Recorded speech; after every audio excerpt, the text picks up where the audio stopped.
Jesús iba por toda Galilea, enseñando en sus sinagogas y proclamando el Evangelio del Reino. San Mateo 4:23. Dispongamos nuestro corazón y nuestra atención para escuchar la enseñanza del Señor en nuestro redil de la semana. Hola mis hermanos, qué alegría poder estar con ustedes en esta clase. La verdad es que qué alegría poder compartir estos momentos, esta clase de redil, este alimento espiritual que el Señor tiene para cada uno de nosotros. Bienvenidos a este redil número 3, a esta clase 10, donde vamos a seguir hablando sobre el tema Soy católico. Y antes de comenzar, pues hagamos lo que Dios nos manda hacer, que es orar. Así que nos cubrimos con la sangre de Cristo, en el nombre del Padre, del Hijo y del Espíritu Santo. Amén. Mi amado Dios, mi amado Señor, quiero pedirte esta noche para que seas tú quien vengas a este lugar, que tomes nuestra vida, que tomes nuestra alma, que tomes todo nuestro ser.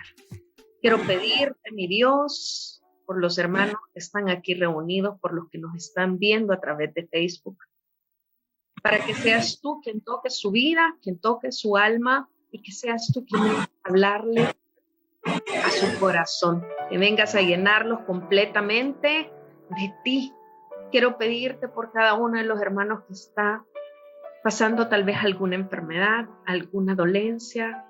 Ven y colócate cerca de ellos, Señor. Ven a poner y a mandar ángeles a custodiarlos en todo momento y ven a poner tu mano sanadora sobre ellos. Clamamos por cada uno de los que estamos acá y te pedimos que seas tú quien vengas a poner oídos atentos, que esta semilla pueda caer en una tierra fértil, que seas tú quien vengas a hablar a nuestro corazón y permite de mi parte que seas tú quien vengas a poner sobre mis labios la gracia de tu bendición. En tu santo nombre hemos orado, te clamamos, te bendecimos. Amén y amén. Bienvenidos mis hermanos, qué alegría poder estar con ustedes. Fíjense que esta clase viene a ser la continuación de una clase maravillosa que Ronald nos dio la semana pasada con el título Soy católico, y esta es la segunda parte. Y fíjense que usualmente nuestros amigos, nuestros conocidos, familiares, la gente que está a nuestro alrededor, nos preguntan muchas cosas relacionadas a nuestra vida y con nuestras decisiones personales. Desde el equipo de fútbol que nos gusta, la comida que te gusta o la carrera que tú has decidido estudiar, o si te gusta o no te gusta tu trabajo, ¿sí o no? Nos preguntan de todo y hablamos de diferentes cosas. Y a todas estas preguntas las respondemos perfectamente sin ningún problema, dando una respuesta certera y segura y que de alguna manera justifican nuestra decisión. Pero de la misma forma, hay personas que nos pueden preguntar, y Sonia, ¿y usted por qué es católica? Jenny, ¿y usted por qué es católica? Ana, ¿por qué sos católica? Y no sé si alguna vez se lo han preguntado o los han comenzado a cuestionar. Y no sé cuál ha sido su respuesta, si en algún momento se la han hecho. Y yo quiero que hoy cada uno de ustedes se detenga a pensar qué te hace decir al día de hoy que tú eres católico y sobre todo estar orgulloso de ser. Lo que sí te puedo decir es que hay muchos católicos que no saben al día de hoy dar una respuesta segura a esa pregunta. Simplemente contestan porque mis padres lo eran, así me lo enseñaron. Y de esta manera ellos están diciendo que son católicos tal vez por tradición y no están convencidos completamente del por qué son católicos. Y la verdad que es importantísimo que nosotros estemos claros de amar y conocer nuestra fe, cada una de nuestras creencias, estar convencidos que estamos sembrados en el lugar correcto y estar seguro que nada ni nadie me va a hacer dudar de ser católico. No se trata, mis hermanos, de que nos vamos a andar peleando con otras religiones, no es el fin, pero sí el objetivo de esta clase es aprender a ser un verdadero católico. a conocer y tener completamente la firmeza y firmes nuestras bases para poder decir que somos católicos. Creo firmemente, mis hermanos, que el mejor argumento para que usted y yo podamos defender nuestra fe es nuestra propia vida. ¿Sí o no? El testimonio arrasa. Ahí Sonia dice, sí, el testimonio arrasa. Y así es. Y por eso es importante que recordemos y tengas presente el por qué tú eres católico y lo que implica serlo. Y fíjense que les voy a contar una anécdota. Fíjense que un día en un semáforo estaban, pónganse, son de esos semáforos que yo no sé si les ha pasado, pero aquí en El Salvador hay un montón de esos, que de repente duran como 10 segundos, ¿verdad? Logran pasar 2 carros y luego se pone en rojo. Entonces había un carro adelante y un carro rojito atrás. Cuando el semáforo se puso en verde, el carro de adelante, la señora se había quedado viendo el celular, ¿verdad? ¿Sí? Y se distrajo, pasaron los 10 segundos y el semáforo se puso en rojo otra vez. El carro de atrás, que era ese carro rojito, se puso histérico. O sea, le comenzó a pitar un gran montón, le dijo todos los improperios que ustedes se pueden imaginar, ¿verdad? Y un policía estaba en la esquina y se acercó y salió corriendo a tocarle la ventana del carro y le dijo, señor conductor, bájese ahorita mismo. Este carro es robado. Y así que ponga las manos para atrás, lo sacó, lo puso hacia atrás y lo puso así para poderle revisar todo. El conductor estaba choqueado, o sea, no sabía qué estaba pasando, estaba afligido y le estaba reclamando al policía. Le dice, señor, está equivocado, este es mi carro. Y el policía no lo dejaba dar ninguna explicación. Pero después de un rato, después de pedir refuerzos, etcétera, etcétera, le dijo, déjeme enseñarle mis documentos y se va a dar cuenta que este sí es mi carro. El policía le sacó los documentos y en efecto, ese carro era de él. Y le dijo el policía, bueno, después de que el señor bravo, vea, de que lo habían casi que esposado y dicho ladrón, el policía le dijo, quiero pedirle disculpas. Pensé que el carro era robado. ¿Y sabe por qué? Le dijo. Porque yo vi en la parte de adelante, en el retrovisor, un rosario colgado. En la parte de su volante, una Biblia. Y en la parte de atrás del carro, un sticker de una cruz, posiblemente de la Comu, ¿vea? O no de la Comu, pero hay muchos carros que tienen ese sticker que refleja que somos de Cristo, ¿vea? Que creemos en el Señor. Y vi un sticker de una cruz en la parte de atrás. Y como lo vi gritando y peleando, supuse que usted no era el dueño del carro y que este era robado. Yo solo me pongo a imaginar la vergüenza que ha de haber pasado en ese momento este hombre. Tal vez es eso eufórico que sintió, tal vez se le bajó y se ha de haber llenado un poco de vergüenza, ¿ya? Porque por todos lados él estaba demostrando que era un cristiano católico, pero con su acción él no estaba haciendo testimonio. Y mis hermanos, la verdad es que ser católico significa ser testimonio, sea donde sea que nosotros estemos. Ser católico es más que ir a misa los domingos, o ser católico es querer imitar a Cristo, reconociéndome pecador y necesitado de Dios. Y fíjense que vamos a hacer una pequeña retroalimentación de la clase pasada. Realmente Ronald nos dio una clase espectacular y nos hablaba que una de las bondades de ser católico es que tenemos el privilegio de consumir el cuerpo y la sangre de Cristo. Y la bendición que esto trae a nuestra vida es que la Eucaristía nos sana, la Eucaristía nos libera, porque recibimos a Cristo en nuestro ser. Nos hablaba de la misión que Dios ha logrado, nos ha dado, nos ha otorgado, que es la gran comisión, que es ir a anunciar por todo el mundo su palabra. Y es importante que nosotros nos preguntemos. A mí esta pregunta me la hicieron hace un gran montón y me hizo efecto en su momento y me sigue siendo y recordando al día de hoy cómo puedo actuar. Si nosotros no estaremos en la asociación secreta del cristiano, y me podrán decir, ¿y esa cuál es? La que nadie conoce, que seguimos a Cristo, solamente nosotros, ¿sí? Y si es así, Dios este día te está diciendo y te está haciendo un llamado a vivir esta gran comisión. Más que hablar, es testificar con todo lo que nosotros hacemos, con nuestras actitudes, que nuestra vida le pertenece a Cristo. No nos podemos quedar callados. Que tu familia, que mis amigos, que en mi trabajo, que la gente conocida sepa que yo sigo al Señor, que yo conocí al Señor, que lo recibo como mi Señor y Salvador y que Él poco a poco ha ido transformando mi vida. ¿Y cómo se van a ir dando cuenta de esto? ¿Cómo puedo formar esa gran comisión?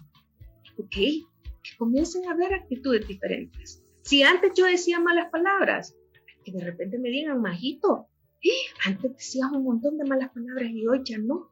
Qué lindo que me digan eso, están viendo algo diferente. O si me miraban que yo salía todos los fines de semana a parrandear y que tal vez eran unas parrandas de locura, que de repente me digan, hey, ¿qué te pasó? Ya no estás saliendo con nosotros, ¿sí? Ya no estás tomando. Que hoy lo que yo pueda hacer pueda marcar una diferencia, que mi familia vea algo diferente en mí. Esa es parte también de la gran comisión, testificar, anunciar, llevar a más gente a los pies del Señor.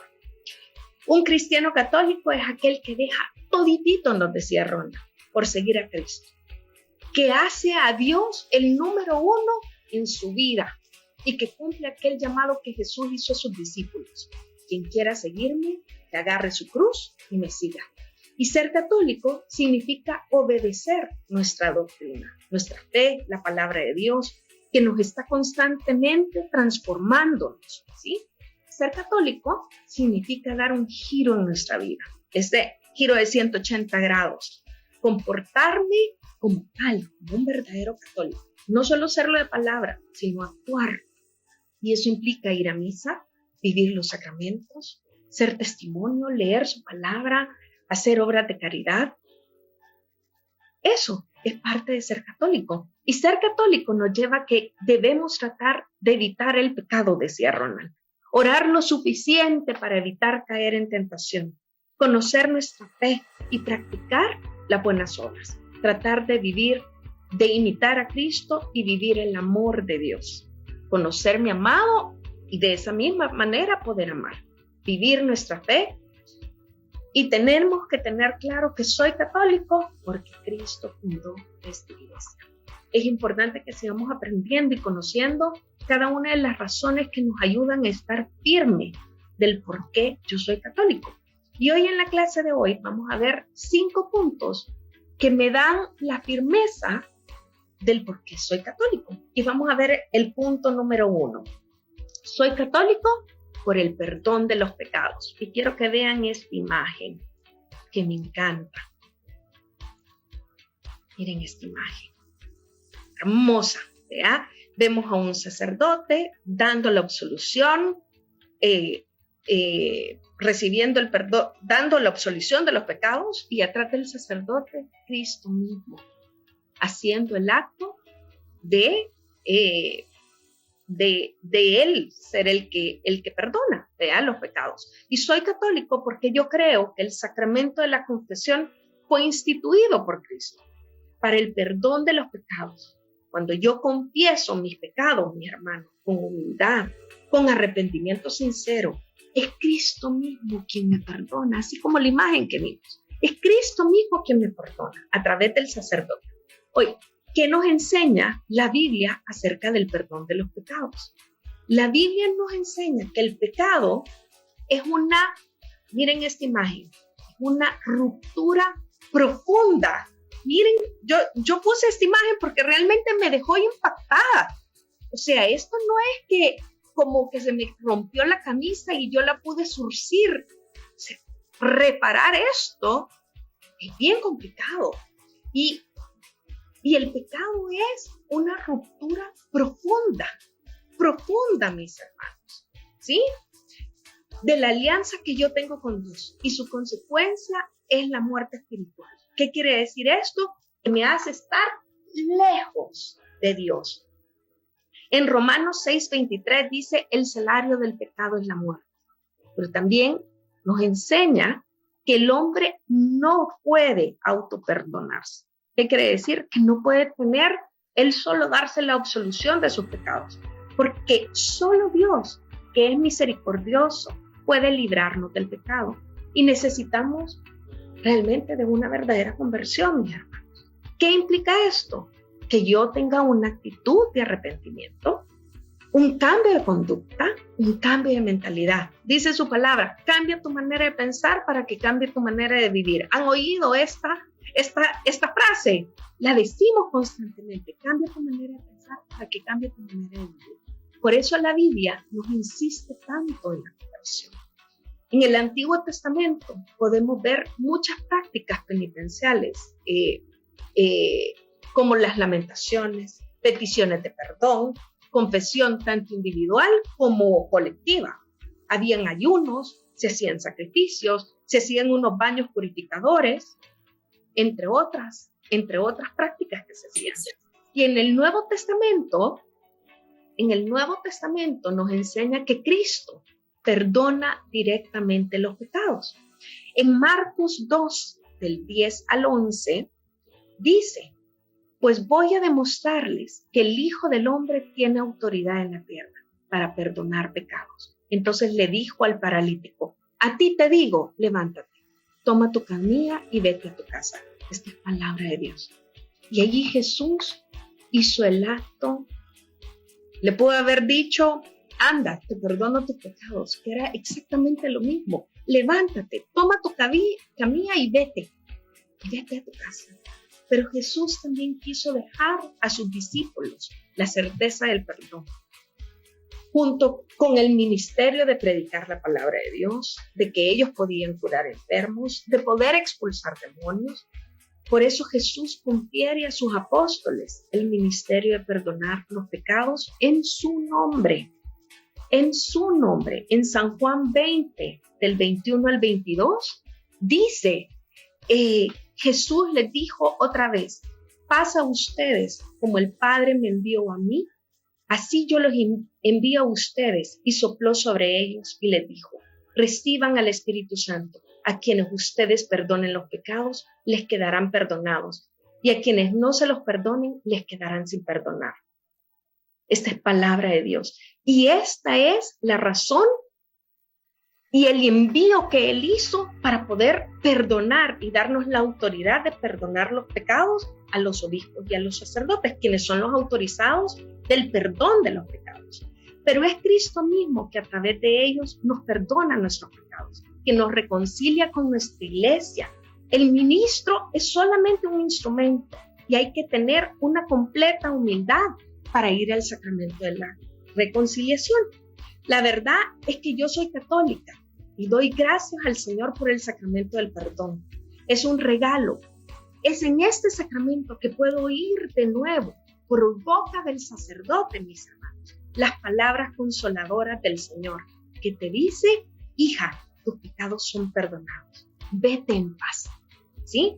Yo no sé cuándo oyen esas palabras, pero es paz la que viene a nuestros corazones. Así puedo revivir la alegría y la fiesta del Hijo pródigo, para que todos aquellos que queremos mantenernos fieles al Señor, este es el camino correcto para conseguir el perdón de los pecados que hemos cometido, esos pecados graves que hemos cometido después del bautismo. Y fíjense que yo no sé si después de ese encierro que nosotros tuvimos,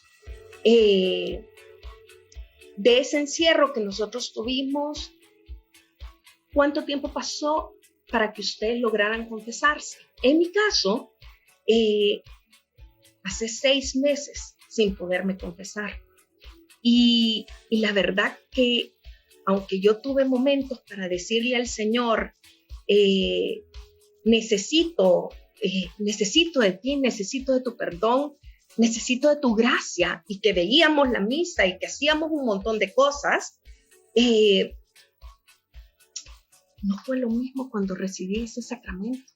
No fue lo mismo cuando yo dije, te necesito, Señor. Y al oír esas palabras después de 6 meses, me pareció tan impresionante porque hubo algo dentro de mí que cayó, que fue diferente, que me sentí libre y que en su momento me llenó completamente y me hizo eco.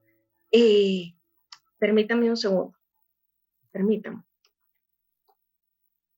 Y me hizo tanto eco que de repente sintiera tanta gracia de Dios. Y allí, cuando es donde vemos cuántos corazones nosotros vemos después del retiro, durante el retiro de conversión, que tienen tantos años de no confesarse y que llegan ese sábado en la noche y se logran confesar, o después de haber hecho el retiro, muchos de ustedes hicieron retiro virtual, y se sintieron llenos del Señor, o sea, sintieron una carga libre y dijeron, esto era lo que yo necesitaba, sentir realmente esa reconciliación con Dios. Soy católico, punto número 2, por la Madre del Señor, porque amo y venero a la Virgen María como Madre del Señor y bendita entre todas las mujeres. El culto a la Virgen María no es un invento de la iglesia, mi hermano, o una desviación de la idolatría. Los primeros actos del culto a María los encontramos en la Biblia. ¿Y cómo los podemos encontrar? Bueno, cuando el ángel Gabriel saluda a María y le dice, la llena de gracia, porque ha hallado gracia delante de Dios. Y este saludo en específico es una alabanza. Cuando Isabel, llena del Espíritu Santo, la celebra como la bendita entre todas las mujeres. ¿Se pueden imaginar eso? Eres bendita entre todas las mujeres. Y lo vemos en San Lucas 42:45 y dice su palabra. Entonces con una voz muy fuerte dijo, Dios te ha bendecido, más que a todas las mujeres, y ha bendecido a tu hijo. ¿Quién soy yo para que venga a visitarme la madre de mi Señor? Pues tan pronto como oí tu saludo, mi hijo se estremeció de alegría en mi vientre. Dichosa tú por haber creído que han de cumplirse las cosas que el Señor te ha dicho. Esta es palabra de Dios. Bendita entre todas las mujeres. Otra muestra de esta alabanza a la Virgen María es en la cruz de Jesús. Porque en la cruz Jesús confía a su madre, a su discípulo amado, y el discípulo la acoge en su casa. Así comienza la veneración a María en la comunidad de los discípulos. Cristo mismo quiere que su madre sea acogida y venerada en nuestra iglesia. ¿Acaso tú ya acogiste a María en tu casa? ¿La recibes como tu verdadera madre? ¿La recibes con el amor y la ternura, así como Jesús se la entregó a su discípulo amado? Hoy te la quiere entregar a ti, Margarita, a ti, Carla, a ti, Albertina, a ti, Edith, a ti, Sonia, para que la reciban en su casa. Y podemos preguntarnos en sí, ¿qué es venerar? ¿Qué es venerar? Y miren, les quiero poner esta imagen que me encantó, porque venerar es respetar el sumo grado a alguien, en sumo grado a alguien por su santidad o por lo que representa. Y adorar es reverenciar o rendir culto a un ser de divina naturaleza. Y el único ser que nosotros adoramos es nuestro Dios, nuestro Creador. ¿Vean? Esto por sobre todas las cosas.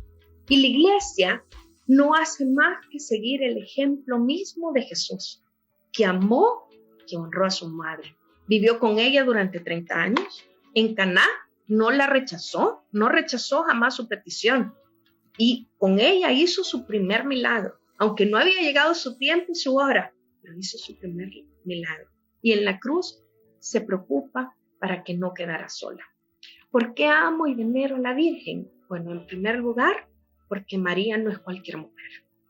Fue escogida por Dios con una misión única, extraordinaria en la historia de nuestra salvación, de tu salvación y de mi salvación.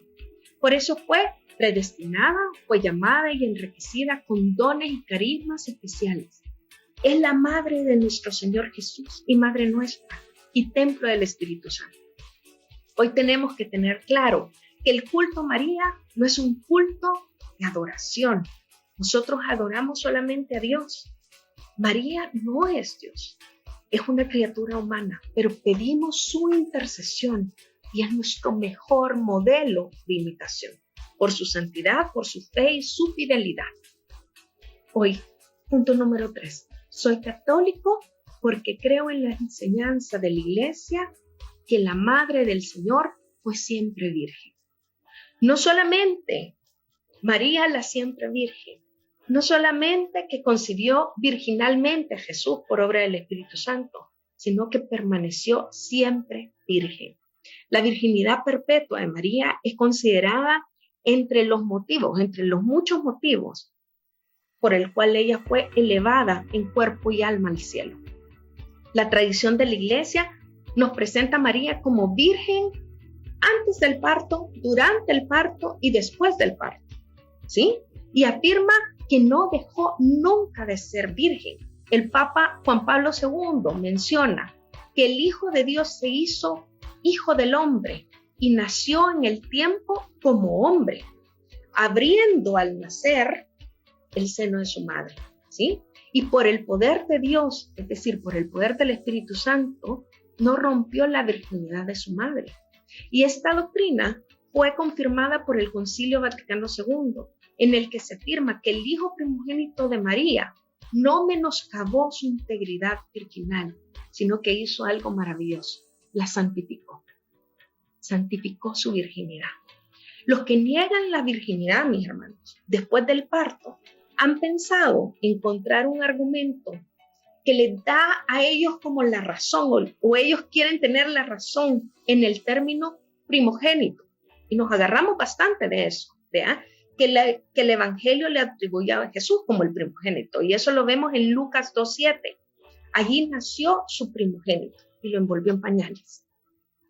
Como que si esa expresión diera a entender que María tuvo otros hijos después de Jesús.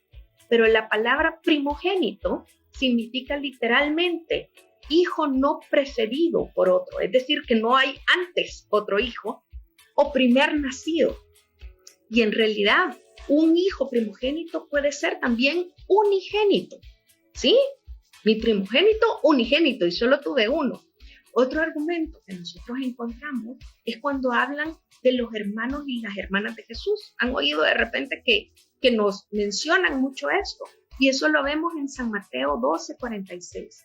Todavía estaba Jesús hablando a la gente cuando acudieron a su madre y sus hermanos que desean hablar con él. Esta es palabra de Dios. Pero la palabra hermano en hebreo y arameo tiene un significado mucho más amplio que en nuestras lenguas modernas. ¿Ya? Se usa en la Biblia para toda clase de parentesco, primo, sobrino, cuñado y a veces hasta personas sin ningún parentesco. Y lo vemos en diferentes tribus, lo podemos ver en nuestra comunidad, que de repente nos podemos decir mi hermana Ana, mi hermano Ronald, mi hermana Margarita, y no solo en comunidades católicas, sino que fuera de ellas, también en otras religiones, mi hermano, mi hermana, ¿verdad? Pero el punto es que María Santísima, que fue siempre virgen, esto es consecuencia de una maternidad divina que la consagró completamente y totalmente a la misión redentora de Cristo. A través de ella recibimos la redención de Cristo. Punto número 4. Soy católico por los santos que son nuestros hermanos. Soy católico porque creo en la comunión de los santos y me entusiasma el testimonio de los santos, el heroísmo de sus mártires, el celo de sus predicadores, el ardor de sus misiones, ¿verdad? Y el culto de los santos no es un culto de adoración, sino de veneración y de amor. Y se nos invita a imitarlos completamente. Dice el Papa Francisco, los santos nos acompañan con su intercesión en los momentos claves de nuestra vida. Nosotros queremos aprender a amar a Dios como ellos lo hicieron, amar al prójimo como lo hizo Jesús, ¿sí? A mí me encanta porque San Pablo se atrevía a decir, imítenme a mí porque yo imito a Cristo. Qué lindo poder saber de que hay alguien que yo pueda decir, Ana, te imito a ti porque tú reflejas completamente a Cristo. completamente. Luis y Wendy, me encanta cómo son ustedes porque reflejan a Cristo. Yo quiero tratar de imitarlo. Ronald, Ricardo, quiero imitarlos a ustedes. Me encanta la paz que transmiten sus palabras cuando hablan. Son de sabiduría, son llenas de amor. Y ustedes saben que cada uno de nosotros está llamado a la santidad. Cada uno de nosotros somos llamados a ser santos. Y en el Antiguo Testamento podemos ver cómo se celebra y se venera la memoria de los profetas, de David y de hombres famosos por su virtud, por su sabiduría. En Hechos 2:29 dice: hermanos, permítanme decirles con franqueza que el patriarca David murió y fue enterrado y que su sepulcro está todavía entre nosotros. Palabra de Dios. Se le dio un culto especial a David. ¿Sí? En el Nuevo Testamento hablan de Juan el Bautista y que es objeto de una alabanza extraordinaria por parte del mismo Jesús. Y cuando muere mártir, sus discípulos lo entierran con honor. Y eso lo vemos en Mateo 11, del 11 al 15. Y dice: les aseguro que entre todos los hombres, ninguno ha sido más grande que Juan el Bautista. Y sin embargo, el más pequeño en el reino de los cielos es más grande que él. Más adelante dice, para no leerles todo el versículo que es largo, si ustedes quieren aceptar esto, Juan es el profeta Elías que había de venir. Los que tengan oídos, que oigan. Esta es palabra de Dios. Jesús mismo le da un honor y una alabanza extraordinaria a Juan el Bautista. Y la iglesia invoca la intercesión de los santos, porque ellos han pasado a la vida eterna y gozan de mayor intimidad con Dios e interceden por los vivos. Así fue Jeremías, así fue Samuel, así fue Elías, que después de la muerte siguieron actuando en beneficio de su pueblo. El Catecismo de la Iglesia Católica, en el literal 956, nos dice: por el hecho que los del cielo están más íntimamente unidos con Cristo, consolidan más firmemente a toda la iglesia en la santidad. No dejan de interceder por nosotros ante el Padre. Presentan por medio del único mediador entre Dios y los hombres, que es ¿quién? Cristo Jesús. Es el único mediador, Cristo Jesús. Y los méritos que adquirieron en la tierra, su solicitud fraterna ayuda y nos ayuda mucho en nuestra debilidad. Muchos cristianos piensan que los santos y todos los que mueren ya no pueden rezar. Y esto es un error increíble, pensar que Dios no permita que el amor de los santos siga viviendo al rezar por sus seres amados. Se olvida que nuestro Padre es Dios de vivos y no es de muertos.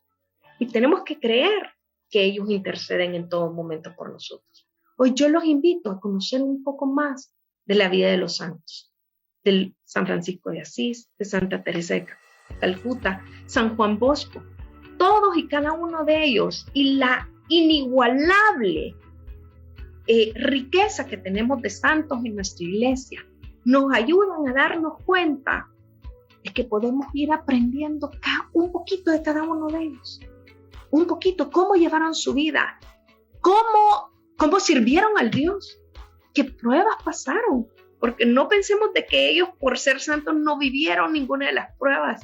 Ellos vivieron pruebas fuertes, difíciles, y a través de su testimonio, de su amor, si a nosotros con nuestros propios testimonios que nos oímos, que nos acogen, que nos dan fuerza, que nos dan ánimo, nos sentimos fortalecidos de decir yo puedo. Yo le garantizo que al escuchar testimonios de amor, de pruebas, de cosas maravillosas y grandes que pasaron en ellos, puede ser una manera rica, llena de sabiduría, que nos pueden ir alimentando a cada uno de nosotros, definitivamente. Y el último tema que vamos a hablar hoy es: soy católico, porque acepto, según la enseñanza de la Iglesia, la posibilidad de una purificación más en el más allá, como la última gracia de la misericordia divina, para que el justo pueda entrar perfectamente santo en la gloria celestial. ¿Saben de qué les estoy hablando?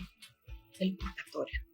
En 1 Corintios 3, del 13 al 15 dice, pero el trabajo de cada cual se verá claramente en el día del juicio, porque ese día vendrán con fuego, y el fuego probará la clase de trabajo que cada uno haya hecho. Si lo que uno construyó es resistente, recibirá su pago. Pero si lo que construyó llega a quemarse, perderá su trabajo, aunque él mismo logrará salvarse como quien escapa del fuego. Esta es palabra de Dios. Mis hermanos, muchos católicos no saben bien qué es esto tan misterioso al cual nosotros llamamos purgatorio, porque lo hemos escuchado de pequeños, desde catequesis, en casa, en algunas oraciones, y respondiendo en pocas palabras, el purgatorio es un estado en el que van todas las almas que aún muriendo en gracia de Dios no han llegado en su vida a purificar el daño que han ocasionado con sus pecados. Podemos ver y podemos estudiar el catecismo en el literal 1030 y 1031. Solo les voy a leer una parte de esto. Dice, todos los que mueren en la gracia y la amistad con Dios, pero aún imperfectamente purificados, tienen claramente asegurada su salvación eterna. Pero después de la muerte, se someten a una purificación a fin de alcanzar la santidad necesaria para entrar en el gozo del cielo. Pero, ¿de qué hay que purgarse? Me podrán estar preguntando. ¿No se supone que se nos perdonan todos los pecados dentro de la confesión? Sí. Con la confesión quedan perdonados todititos nuestros pecados y quedamos libres del castigo eterno que posiblemente podríamos merecer. ¿Vean? Pero la confesión no repara ese daño que hemos ocasionado. Debemos repararlo nosotros, con nuestras buenas obras, con el acto de contrición, con reparar eso que he dañado, con nuestros sacrificios. Y entenderlo se vuelve, les voy a poner un ejemplo, tan fácil como pensar que yo rompí el vidrio de la casa del vecino. ¿Vea? Corrí a su casa, le pedí perdón, nuestro vecino nos perdona de todo corazón y seguimos de amigos para siempre, así como antes, ¿vea? Pero ese vidrio quedó igual de roto. Yo tengo que ver si yo tengo ese deseo en mi corazón de venir y veo si le compro un nuevo vidrio porque no se lo puedo dejar roto. ¿Ya? Hay un propósito de enmienda. Hay un montón de cosas que tenemos que ver. Y los que aún estamos vivos, es decir, ahorita, nosotros podemos tratar de ir reparando los daños que nosotros vamos ocasionando con los grandes medios que nuestra iglesia también nos otorga, ¿ya? Como cuáles son los sacramentos, la oración diaria a Dios, obras de misericordia, predicar la palabra de Dios. Y hay algo bien clave que yo les tengo que decir con esta parte, y es las indulgencias plenarias. Y nosotros tenemos que tratar de agarrarnos de esas indulgencias plenarias, de ver las veces que sean, para tratar de cumplirlas y recibirlas, porque son regalos otorgados del cielo a cada uno de nosotros, donde aquí en vida podemos sanar y reparar esto que nosotros hemos hecho, ¿ya? Vivir una vida de caridad, de santidad, eso también ayuda a reparar ese daño que nosotros ocasionamos. Hoy es importante que yo les diga que el purgatorio sí existe y debe existir porque nadie, mis hermanos, entra a las bodas del reino de los cielos con una piel o con una ropa manchada. No podemos entrar al cielo así. Y es necesario que nosotros entremos con nuestro mejor vestido. Y es allí donde se nos lava, hasta el punto de quedar dignos para poder entrar al paraíso y con el traje adecuado. El purgatorio, por tanto, existe y es más que un lugar, es un estado de purificación. No es para nada igual al infierno, porque en el infierno, ¿qué es lo que reina ahí? Ahí reina el odio y la desesperación eterna, porque están destinados a la muerte eterna, ¿sí?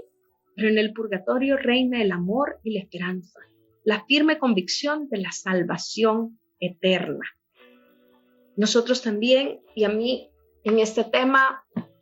Me encanta, la verdad, esta parte, porque Dios de un tiempo para acá hizo un llamado a orar por las almas del purgatorio, a orar por nuestros difuntos. Nosotros de repente caemos en el error, y yo lo oí de un sacerdote, que caemos en el error que cuando un familiar de nosotros ha muerto, dice, no te preocupes, él ya está en el cielo. ¿Sí o no? Hicimos esto.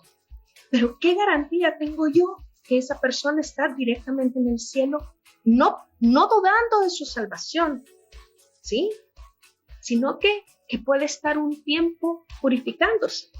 Y ahí viene mi parte de orar por esa alma del purgatorio. Si esa persona ya llegó al cielo, gloria a Dios. Y mi oración va a servir por alguien más que esté en ese lugar. Que esté en ese lugar. Tenemos que orar por nuestros difuntos, por esas almas olvidadas. Y una de las mejores formas de ayudar a un alma en particular en el purgatorio para poder llegar al cielo es ofreciendo misas. Esa es la mejor manera, rezando rosarios por ellos, ¿sí? Hay indulgencias que se ganan para ellos, para esos difuntos, celebrando misas el 2 de noviembre y pidiendo exclusivamente por ellos, ¿sí? Santa Catalina decía que las almas del purgatorio que han sido libradas de sus penas nunca se olvidarán de aquellas personas que oraban por ellas en la tierra y van a encargarse de interceder por ellas en todo momento ante Dios.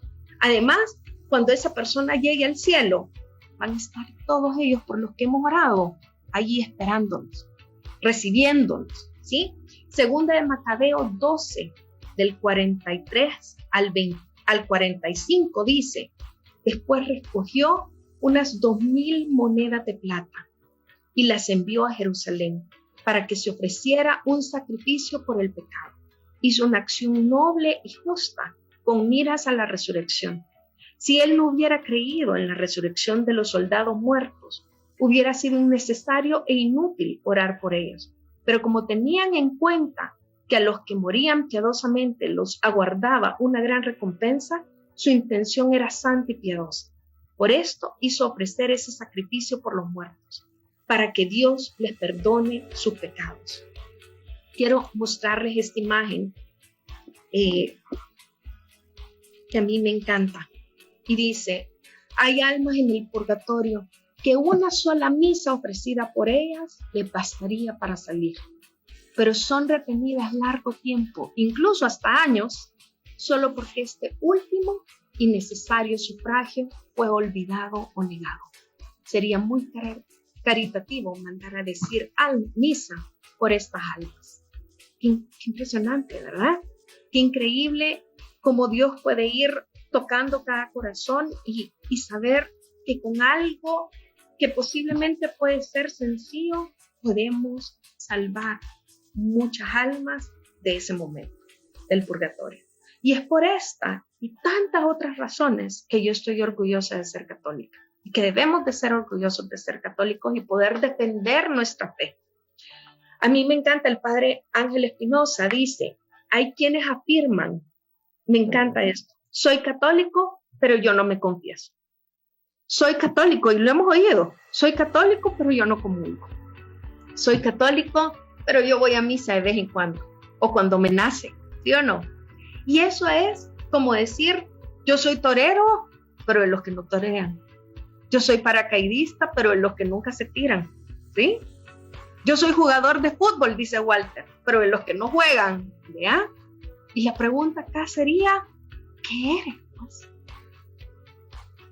Soy un católico de los que no se confiesan, de los que no comulgan, un católico de los que no va a misa, o un católico que incluso no hace comunidad. Y aquí preguntémonos, ¿estás seguro que eres católico? Si vivimos de esa manera, ¿estás seguro que eres católico? Y ser católico no es simplemente haber sido bautizado, ¿verdad? Recibir aquel bautismo y por el amor de nuestros padres que dignamente nos heredaron esto, ¿verdad? No me puedo quedar solamente con ese sacramento. Ser católico es pertenecer al cuerpo místico de Cristo. es que yo vaya a la iglesia y poder colaborar con ella. ¿A través de cómo? De nuestro servicio, mi hermano.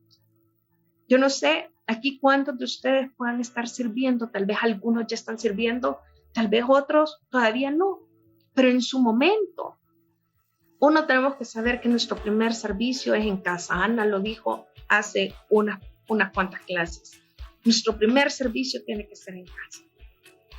Pero nosotros tenemos que ver de qué manera también servimos al Señor. De servir dentro de nuestra iglesia, de servir dentro de nuestra comunidad. Hoy yo te digo, si eres católico, estudia tu fe. La iglesia católica no tiene miedo de la verdad. Lo único que teme es la ignorancia. Si tú eres católico, vive tu fe. Muchos, mis hermanos, cambian su fe porque nunca la practicaron. La fe no entusiasma, sino al que la vive. Solo aquella persona que vive su fe se siente encendido, como carbón encendido. Pero aquel que no vive su fe, es bien fácil que se pueda retirar, que no pueda vivir de alguna manera esa llama encendida. Si eres católico, comparte tu fe, porque la fe se fortalece dándola. Y a mí me encanta porque a lo largo de todo este tiempo ha habido algo que yo quiero que ustedes lo vean caracterizado. Se dan cuenta que en casi todas las clases, a pesar de los temas, la fe es parte de lo que nos ha ido tocando. ¿Se dan cuenta de eso? Qué grande que la fe sea algo por lo cual yo tenga que luchar y que yo le pida, así como decía Ana en su momento, que tengamos como esa fe como semilla de mostaza. Si es tan chiquita como la semilla de mostaza y que puede mover montañas con ese tamaño, que la fe que yo tenga sea suficiente para mover mis circunstancias, para transmitir el amor de Dios, para poder hacer la obra de Dios, para llenarme de su amor y para vivir en comunidad. Fíjense que a mí me llamó la atención el testimonio que dio Ronald la semana pasada sobre soy católico. Perdónenme. Me encantó y reflexionando, yo chiquita, mi abuela era alguien, perdónenme mis hermanos y no tengo agua cerca, denme un segundo. Perdón, yo chiquita, mi abuela fue parte de las que me instruyó en mi fe, pues ella era alguien de rezar el rosario. A las 3 de la tarde ponía la coronilla de la misericordia y rezaba la coronilla de la misericordia. Siempre me enseñó a orar, a rezar.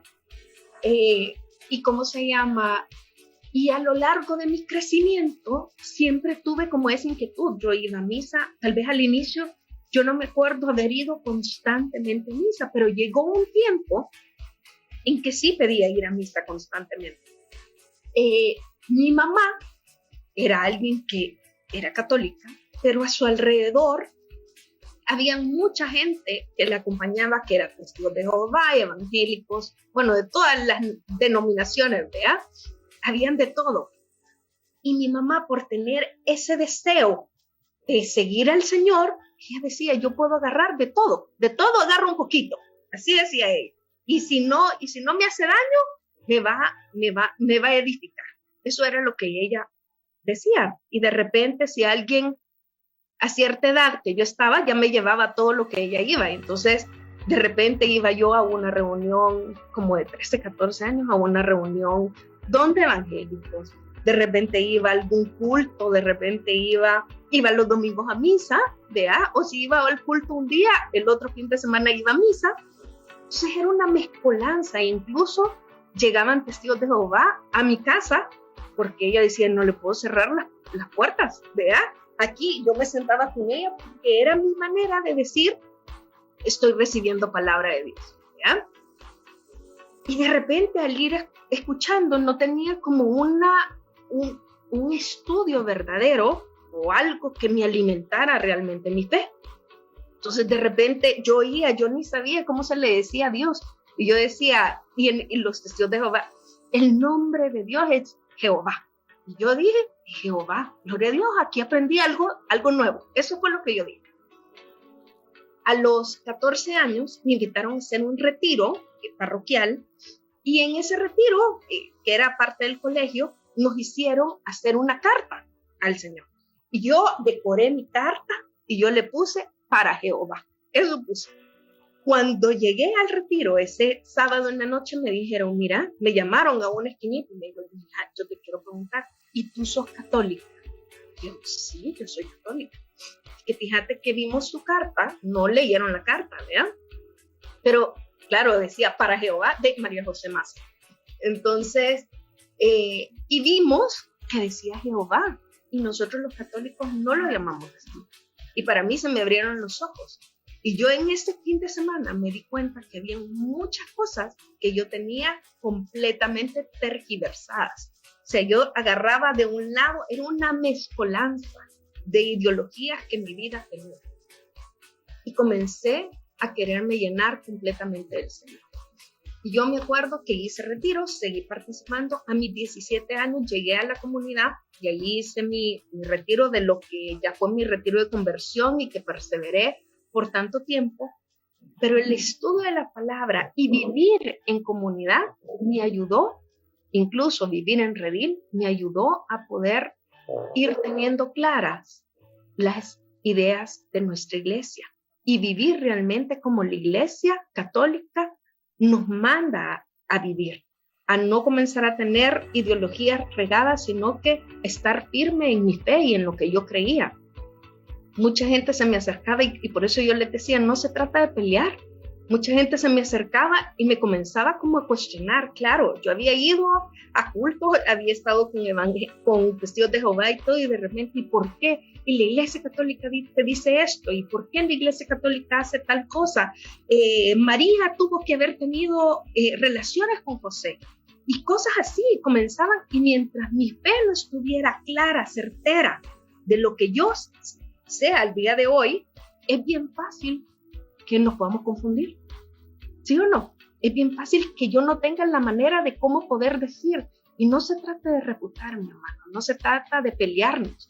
Simplemente de que me sea una alerta en mi vida que yo es bueno que conozca la fe que yo profeso, que yo conozca qué es lo que dice el catecismo de nuestra Iglesia Católica. Es impresionante que como católicos no solamente nos basamos en la Biblia, sino que en el catecismo, en el magisterio, que juntos se consolidan de una manera espectacular. Y parte de su proceso dentro del redil va a ser ir aprendiendo poco a poco más cosas de nuestra iglesia, más cosas de lo que Cristo quiere que nosotros seamos y hagamos, que de nada me va a servir llevar un sticker atrás, incluso de la Como. Fíjense que yo no sé, de repente me fijo y de repente veo un sticker de la Como y me fijo si pitan, si gritan, si se pasan, si no le dan chance o si le dan chance a la gente. Y me impresiona porque realmente ahí nos damos cuenta que somos vistos por los demás. Que de repente vemos que alguien sea de la Como o no sea de la Como, pero que tiene un rosarito de sticker o tiene algo, yo me fijo de cómo nosotros actuamos. Y la gente a nuestro alrededor, su familia, su gente de trabajo, sus amigos, saben que usted es católico, que está en una comunidad, que le sirve o que vive en comunidad, y se comienzan a fijar qué es lo que nosotros hacemos y qué es lo que no hacemos, qué es lo que, si somos testimonios o no somos testimonios. Y es válido que nosotros poco a poco nos vayamos reforzando para que realmente podamos testificar la gloria del Señor. Así que mis hermanos, hemos terminado. Yo les quiero pedir que nos cubramos con la sangre de Cristo para poder cerrar esta clase. Y decimos en el nombre del Padre, del Hijo y del Espíritu Santo. Amén. Señor Jesús, quiero pedirte de manera especial que no dejes que los cuervos de la duda se coman esa semilla de fe que tú has plantado en mi corazón y en mi vida. Te quiero pedir que seas tú quien vengas a levantar mi corazón, a que a través del estudio, del testimonio, yo pueda echar verdaderas raíces en mi corazón que pueden dar mucho fruto en mi vida. Quiero estar orgulloso siempre y aprender todos los días de lo que significa ser católico y ser testimonio para ti. Para que ese momento en el cual yo me encuentre contigo, realmente pueda verte cara a cara. Pueda disfrutar de todos los frutos y los sacrificios que tal vez hice aquí para construir mi casita en el cielo. Yo te alabo, te bendigo, te pido por todos mis hermanos que están aquí, te pido por sus vidas, te pido por el amor que tú les tienes, para que tú bendigas sus trabajos, bendigas sus casas, bendigas todo su ser, que tú permitas, Señor, que aquellos que están enfermos, que puedan sentir la calma, la serenidad, el amor y tu mano protectora y sanadora en todo momento. Te alabo y te bendigo, mi amado Señor. Amén y amén. Que el Señor me lo llene de bendiciones. Quiero recordarles que el otro miércoles no tendremos redil, ¿ya? Y que nos incorporamos hasta la siguiente semana. Que Dios me los bendiga, mi hermano.